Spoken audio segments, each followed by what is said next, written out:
Voici les miracles qui accompagneront ceux qui auront cru. Marc chapitre 16, verset 17. Je ne sais pas si tu as déjà mis au monde ou si tu attends un enfant. Christine aussi était comme toi, elle attendait un enfant. Elle a espéré, elle a attendu le secours de Dieu. Elle n'a pas cherché à suivre les solutions du monde, les solutions de César, bricoler un enfant, fabriquer des choses in vitro et autres. Non, parce qu'en le faisant, elle aurait trahi Dieu. Parce que cela veut dire que tu n'as pas suffisamment confiance au Dieu tout-puissant. Or, il est tout-puissant.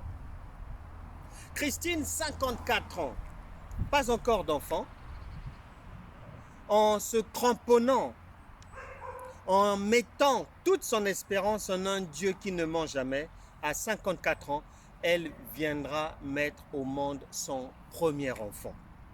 Peu importe ce que l'hôpital a dit sur toi, que tu sois déclaré stérile par l'hôpital ou par la famille, déclaré comme maudite, ne pourront jamais avoir d'enfant.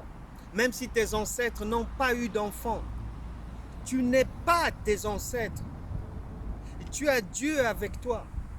Et lorsque Dieu est avec toi, le Créateur répondra à tous tes besoins.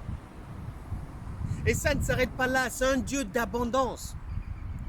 Il va te venir en aide, te donner un enfant très facilement. Christine, le Dieu qui nous donne en abondance est allé au-delà de ses espérances. 54 ans, premier enfant, qui sera suivi d'un deuxième enfant et d'un troisième enfant.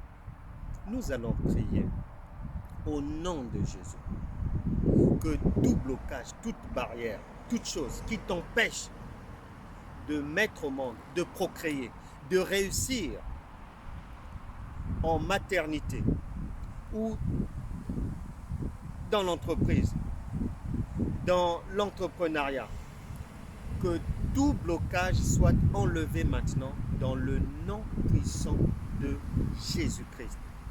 Ta vie ne sera plus jamais la même. On reçoit le secours de Dieu pour la procréation divine. Si tu crois, tu verras la gloire de Dieu.